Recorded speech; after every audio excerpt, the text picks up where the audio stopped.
Hi, this is Emma from Unique Phoenix, and this is Real Raw Separation series, part 2, Want versus Need.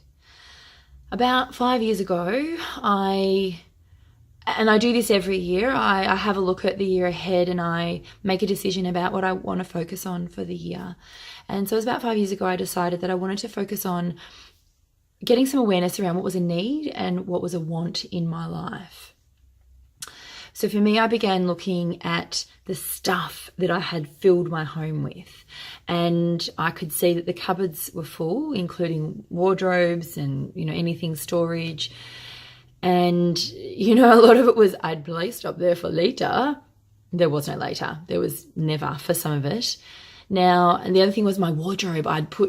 My wardrobe was overflowing with clothes that I never wore for whatever reason. And the other thing I realized is that I was still buying stuff, and when I look back, just to buy stuff. So I started with a really simple question, and that is, what do I really need? And of course, at this point, I was just looking at things, stuff. So I started with what I was adding into my life, and anything that I wanted to buy, I kind of put a little bit of a framework around, like a part of my decision-making process. So I had for a small purchase, small purpose, it would be 24 hours. For large, and it would go up in increments. Sometimes it'd be a week, sometimes it could be a couple of weeks, and sometimes it could be a whole month for bigger purchases. Now, it took a few months, but over the time, I certainly realized and recognized that 99.9% of the time, I didn't buy it. So then it became really quickly clear what actual needs were. And guess what? They're no different for you than they are me. No exceptions. Food, shelter, safety, water, love and connection. No different. So then I asked myself, are my needs being met? Now, this made me think, what else do I consider are needs? And I realized that, of course, lots of things I thought were needs, but also certain people and relationships were also needs to me as well. And that kind of led me to start thinking about, if I add people and relationships in, not just things, then what was a want and what was a need within that people and relationships? And it led me to really deeply understand that love and connection are a need, but particular people and relationships are a want. So when I strip back the relationship, any relationship in person, I realized that when a relationship or a person became a need, that I also felt like I didn't have a choice. And however, when the person was a want, it felt really empowering because I knew I was making a choice to have them in my life. So needs are non-negotiables. They're have-tos. They're must-haves in your life. Let's check that list out again. Food, water, shelter, safety, love and connection. And however you do that, however you nourish your body and the shelter that you have, when you have those things, life feels quite in balance. Yeah?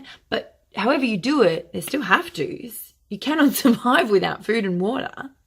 Yeah? And some sort of shelter and feeling safe of some sort. And you need some kind of love and connection.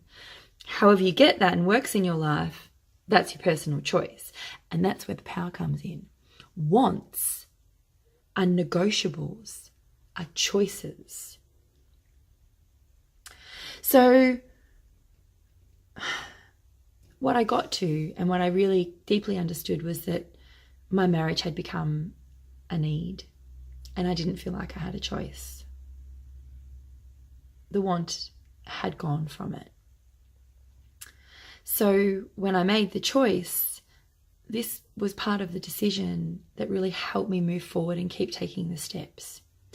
Knowing for sure now that every single person that is in my life is in it because I'm making a choice. They're a want. I want them to be in my life. They are a choice to be in there. And of course, I want to be the same for other people.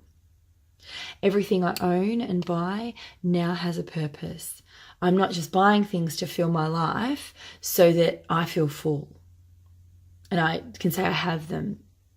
They always have a purpose, and it's, sometimes it's a need to have them.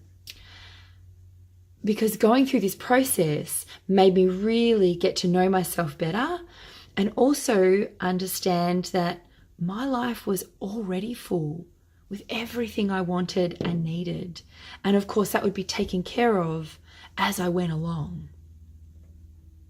I just had to stay focused on the purpose and the intention. So I gave you one way before of how you can start doing this in your life, becoming more aware of the want and versus need. Start by simply thinking about how you add things into your life, and you'll figure out the costs and your own budget and the time frames that you want to give it. The other way you can do it is go to a cupboard. Just start by looking in the cupboards in your house and emptying them out. You can put time frames around it. If I've owned it for 6 months or a year, whatever the time frame is, do I really need this? And I'm sure you've got some nooks and crannies in your house that are just jam-packed and you're thinking, oh my God, go in and just go nuts, and get rid of them out of your life. If this is too big of a step for you, then you can take it back to this. Make a list of all the things you actually need, and then start in one place, one cupboard. Because small steps every day will help you reach the destination that you want. And take your time. There's no time frame on this. It's your life, your way. Now, if you need help with this, I would love to support you. So if you stay with me just a moment, here's how you can connect with me and we can start taking steps together.